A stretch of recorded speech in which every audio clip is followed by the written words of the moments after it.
Bonjour à tous et bienvenue à ce webinaire qui vous est proposé par Comap. Je suis Sophie Kello-Gagnant, en charge des formations techniques pour HFC, c'est-à-dire Comap et Flamco. Et je vous propose aujourd'hui de parler des bonnes pratiques de mise en œuvre du multicouche, du multiskin plus exactement. Donc on parle ici de la gamme de raccords et tubes multicouches de Comap.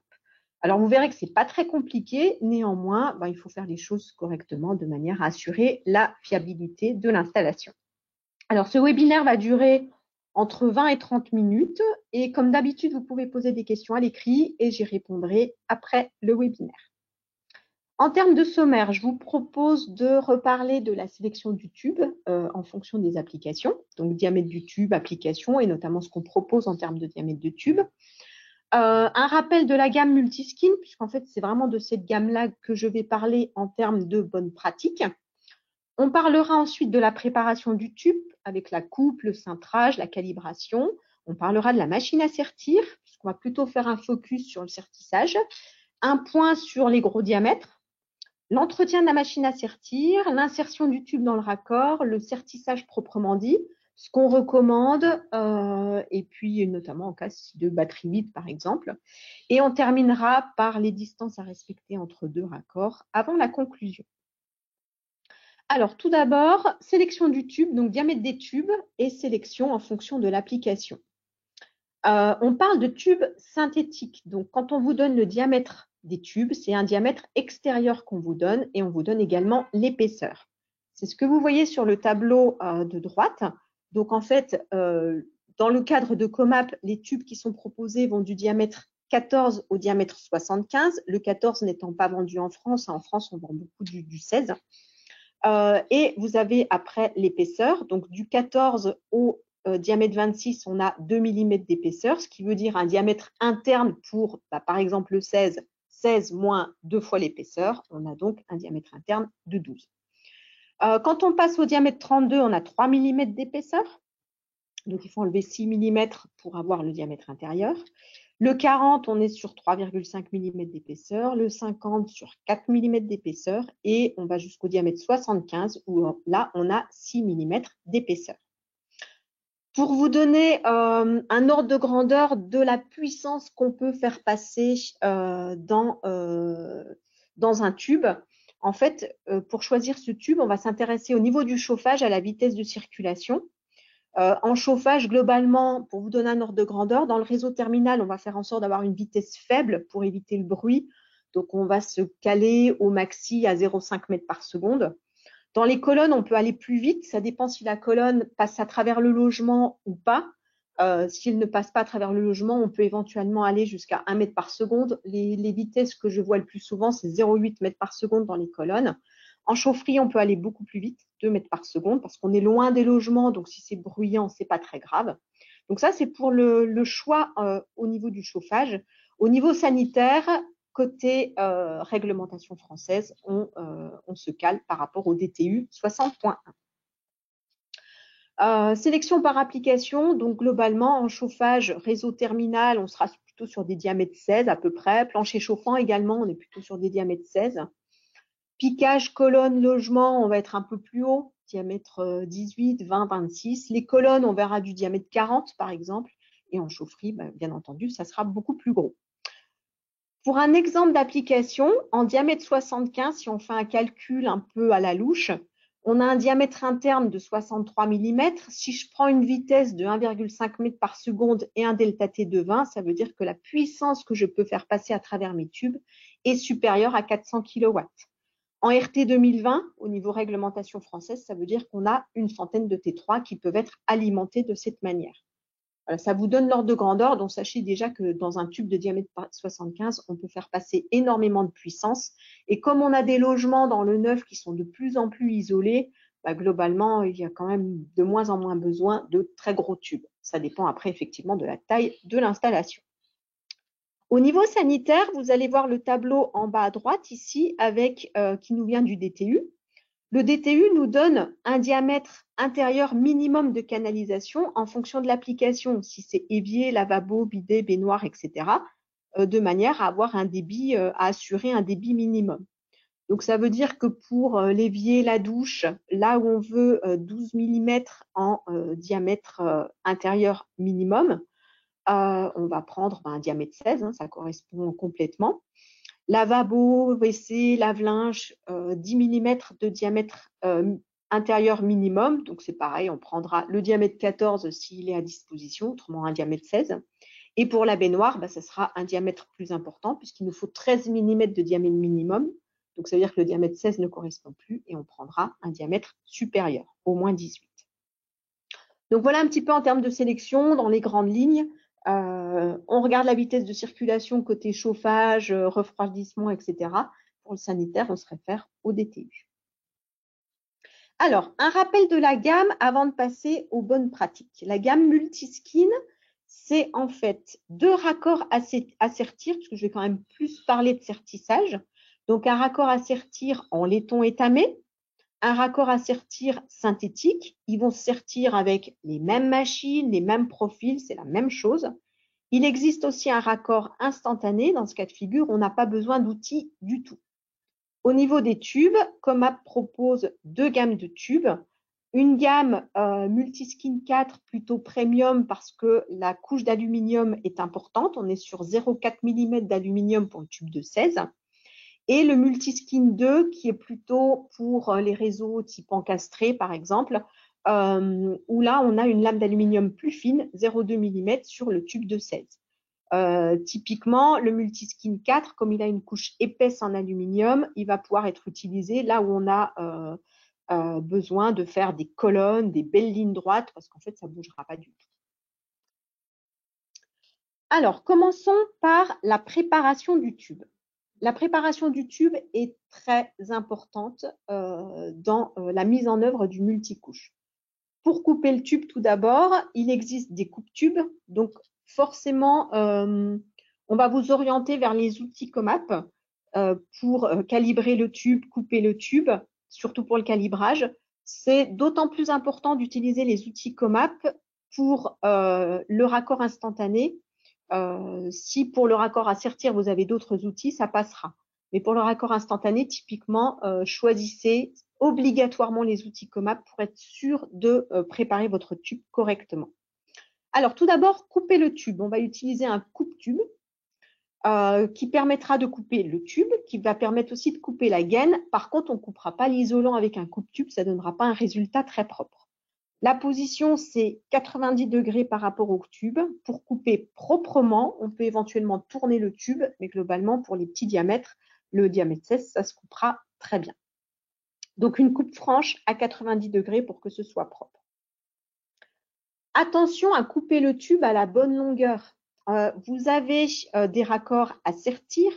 Le tube va être inséré dans le raccord. Ça veut dire qu'on a une petite distance.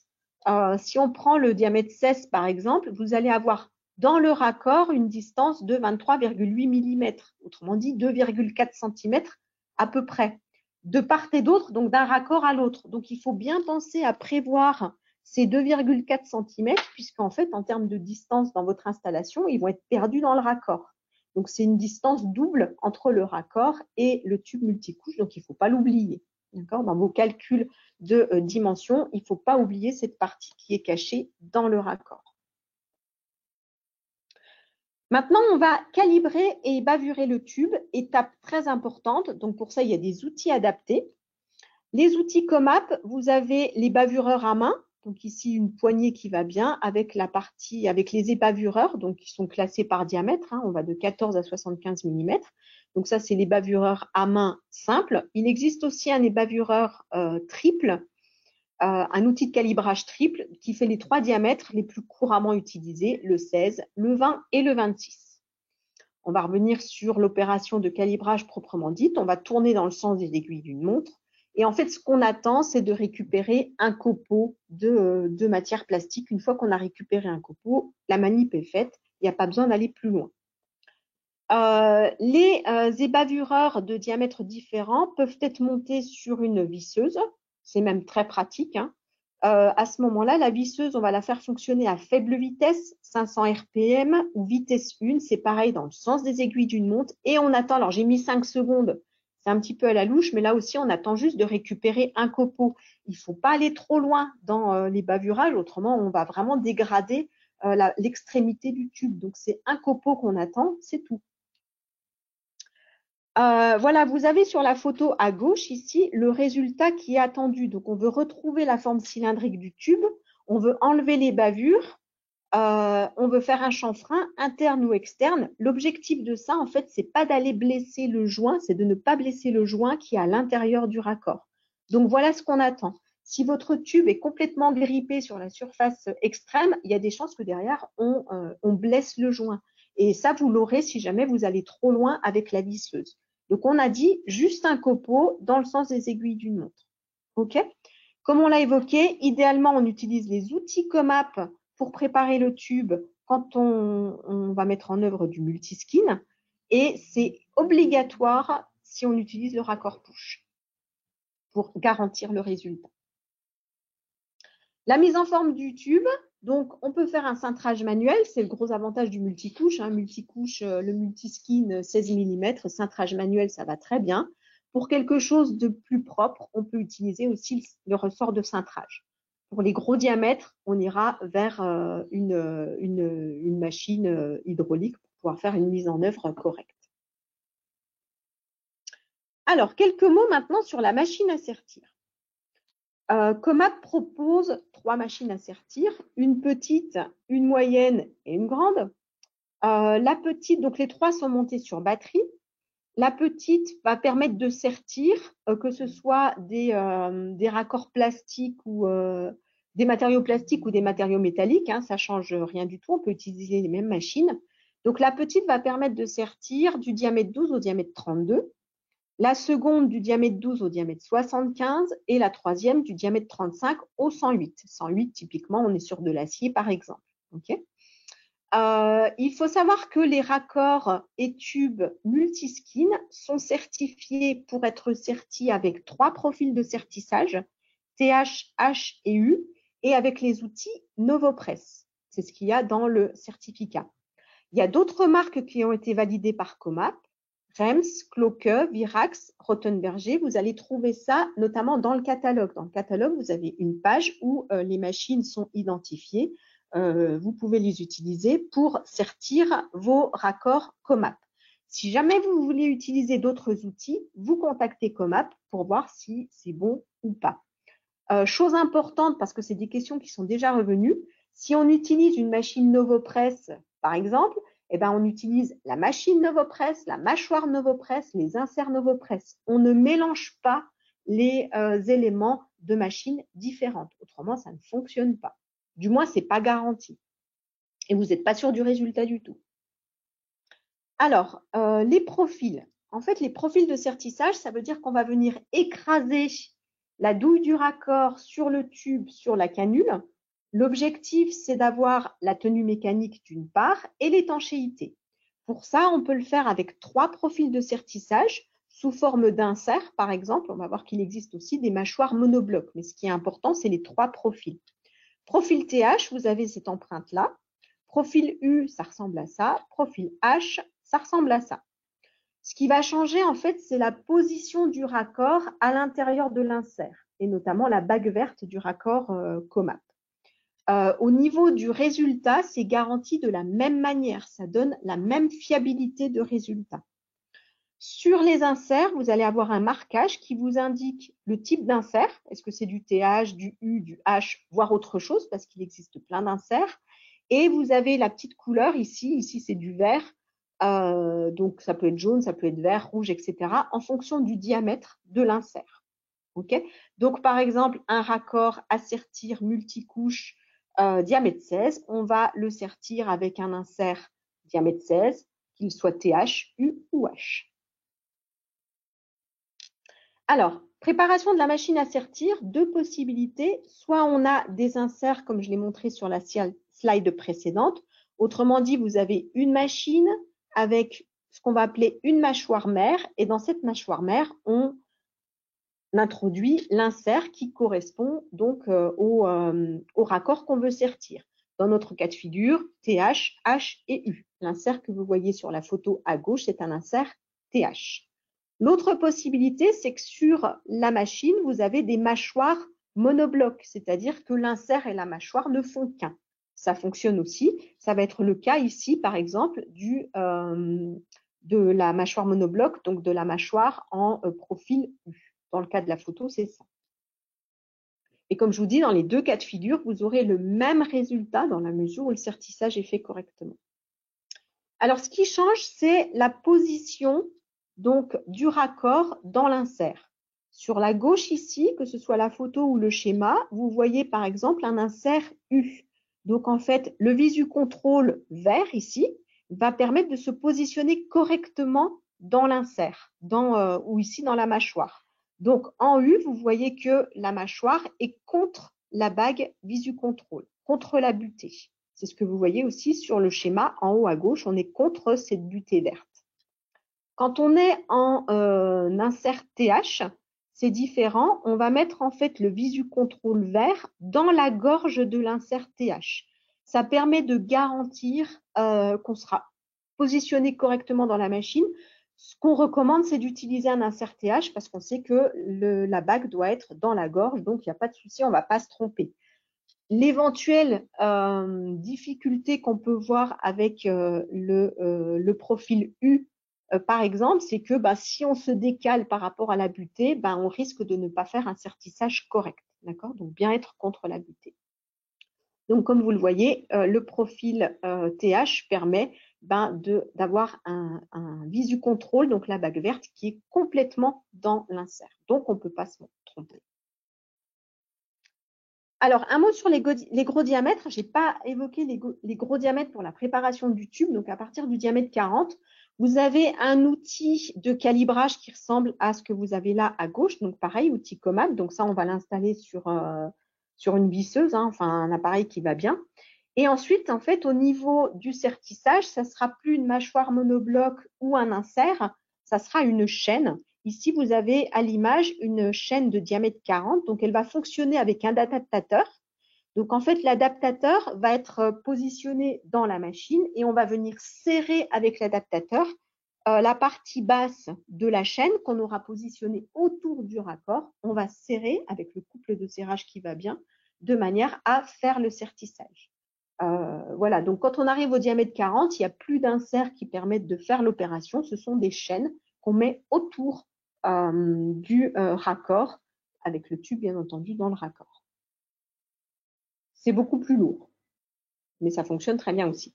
Donc ici, au niveau des profils, vous avez un profil qui correspond au diamètre du tube. Donc on en a ici des tubes du diamètre 16 au diamètre 63. Des inserts qui fonctionnent TH, U et H pour la gamme multiskin. Vous remarquerez qu'en diamètre 26, il n'y a pas d'insert U, il existe pour le diamètre 25. Et que dès l'instant qu'on arrive au gros diamètre 50 et 63, on n'aura pas de profil H pour sertir ces deux diamètres-là. Donc, avec mâchoire monobloc ou avec mâchoire mère et insert jusqu'au diamètre 32, et ensuite on passe à l'adaptateur et à la chaîne. Ce qui est important aussi, vous noterez que sur la douille des raccords, il est indiqué les profils de sertissage que vous pouvez utiliser. Donc, vous ne pouvez pas vous tromper. Une question qu'on nous a posée, c'est est-ce qu'on peut sertir le raccord avec le diamètre inférieur? Autrement dit, je suis en diamètre 20 et j'ai un insert de diamètre 16. Est-ce que je peux l'utiliser pour sertir le diamètre 20? Non. Typiquement, on va utiliser le profil de sertissage qui correspond au bon diamètre.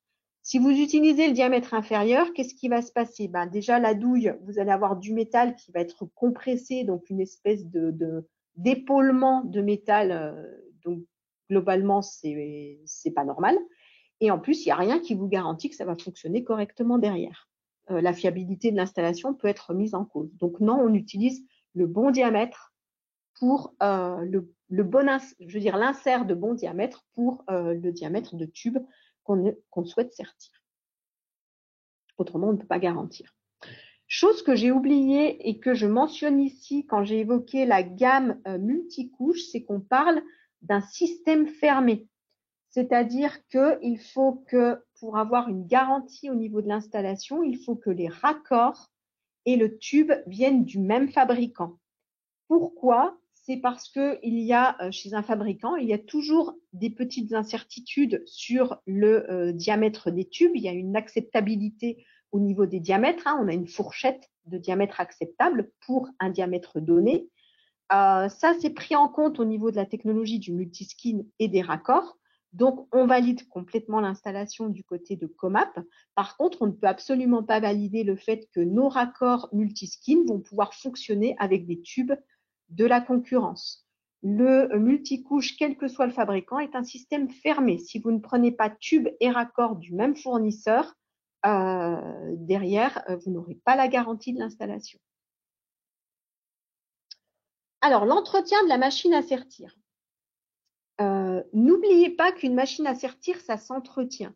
Sur la machine, vous allez avoir, par exemple, des macarons. C'est comme le contrôle technique automobile, hein. Ici, c'est janvier 2021 qu'il faut revoir l'état de la machine. Donc, il faut l'envoyer pour vérification.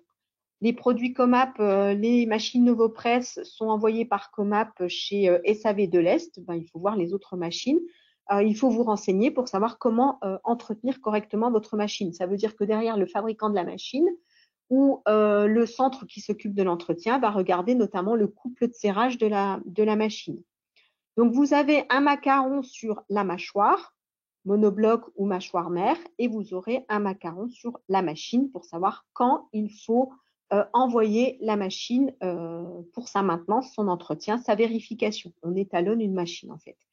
Sur le macaron qui est sur la machine ici à droite indique qu'en septembre 2021, il faut faire l'entretien de la machine, le contrôle de la machine du moins.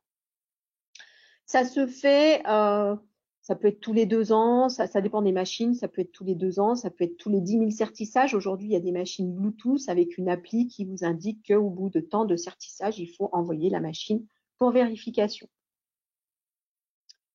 Alors maintenant, l'insertion du tube dans le raccord.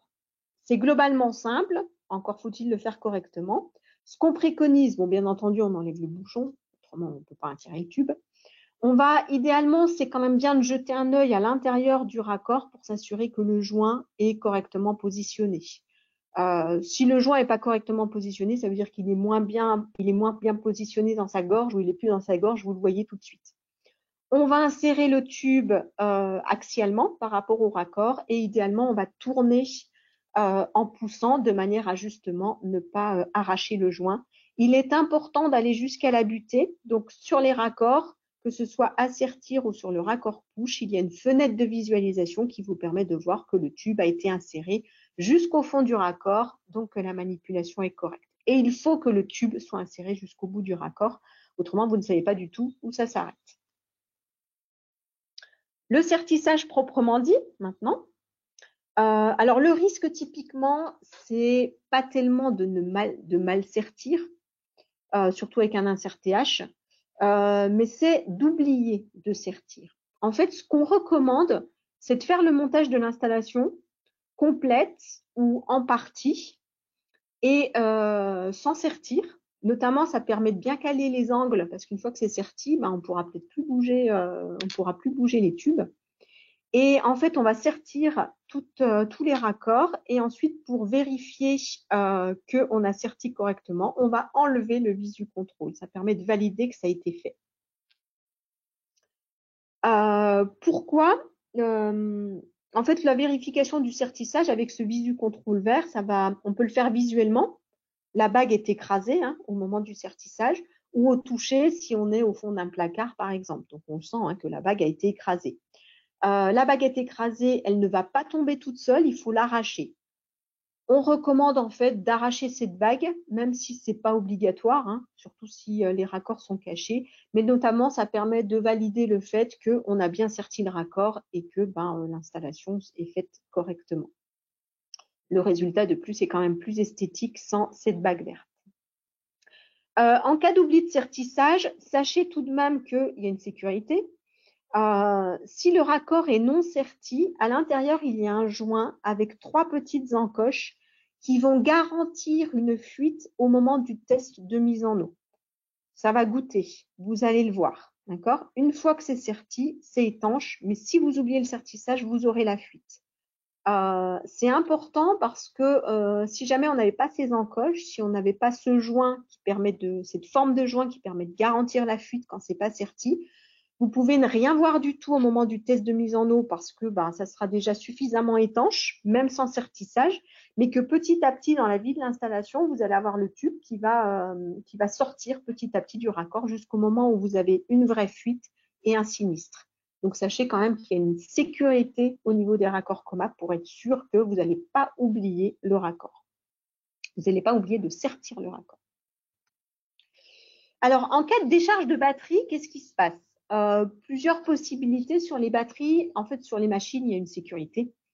Soit, par exemple, en cours de sertissage, vous vous retrouvez avec une machine qui est bloquée, fermée.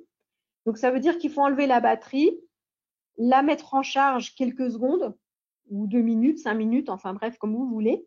Ensuite, vous remettez la batterie et vous pourrez terminer le sertissage. Donc, en fait, ça permet de garantir qu'on ne va pas sortir le raccord de la machine sans qu'il soit parfaitement serti. L'autre possibilité, c'est tout simplement que la machine ne démarre pas parce que, du coup, il n'y a plus assez de batterie. Donc, normalement, si tout se passe bien, votre machine vous permet de garantir que le raccord sera serti correctement, même en cas de décharge de batterie, puisque c'est fait pour, vous aurez un blocage quelque part. Alors, je vais terminer maintenant par la distance entre deux raccords. Ça, c'est des éléments que vous retrouvez notamment dans le guide technique du Multiskin qui est à votre disposition. Pour que l'installation soit fiable, on va respecter une distance entre deux raccords. Vous allez avoir les distances de sertissage et les douilles qui vont être juste à côté. Le but, c'est que ça fonctionne correctement et qu'on n'ait pas des interférences entre les sertissages. Donc, vous avez pour chaque diamètre, je vais prendre le diamètre 16 par exemple, la distance entre les deux douilles des raccords, d'accord? Donc, la distance entre l'extrémité de chaque raccord, 3,2 cm minimum, c'est mieux. Et la distance entre les deux douilles, donc la distance entre deux sertissages, typiquement, c'est 8 cm. D'accord? Donc, sachez que, voilà, pour les petits diamètres, c'est quasiment toujours 8 cm. Vous voyez, jusqu'au diamètre 32, c'est 8 cm. Donc, quand vous êtes sur des petites installations, essayez d'avoir au minimum cette distance entre deux raccords de manière à ce qu'on n'interfère pas au niveau des sertissages.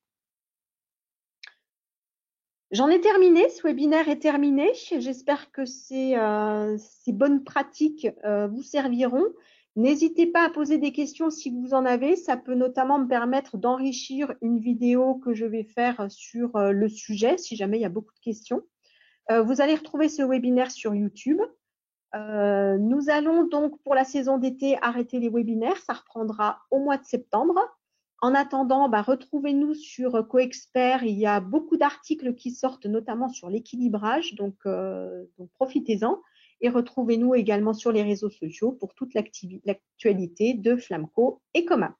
Je vous remercie d'avoir participé à ce webinaire. Je vous souhaite un très bel été et à bientôt. Bonne journée. Merci, au revoir.